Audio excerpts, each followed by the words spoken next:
Righto, let's go to the front of the Fin Review. Debt load spurs return to work. Banks stretched by $160 billion deferred payments, half of the workforce on support, and three-stage relaxation of restrictions. State and federal leaders will move today to restart the economy as quickly and safely as possible, as new data on the economic cost of the pandemic shows the banks are wearing up to $160 billion in loan repayment deferrals, while half the entire workforce is on welfare or wage subsidies. And Philip Coorey, in a comment piece, says almost 30 years of economic growth had enabled politics and society to settle into a relatively comfortable fight over the spoils. Now the spoils have gone.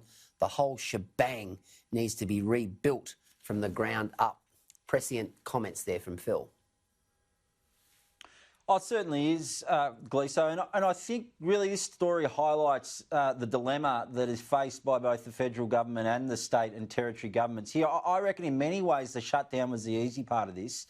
The difficult part is getting things reopened, but you are now seeing the health crisis and the economic crisis sort of butting up against one another. I mean, from a health perspective, you know, you take the Victorian approach and you keep everything shut down, you know, for as long as possible to really try and quash the virus. But the problem with doing that is the economic damage that you do in the process. And as we're seeing, Gleeso, you know, that economic damage is having a health effect as well. The story that was on the front page of the Australian newspaper today, the research being put out by the Australian Medical Association saying we could see, you know, 4,500 suicides in a 12-month period because of the economic stress that people are under. And that's another thing that the government needs to weigh up here. You know, it's all very well to shut things down, but you've got to understand that it's going to have massive economic consequences and it's going to have health consequences as well.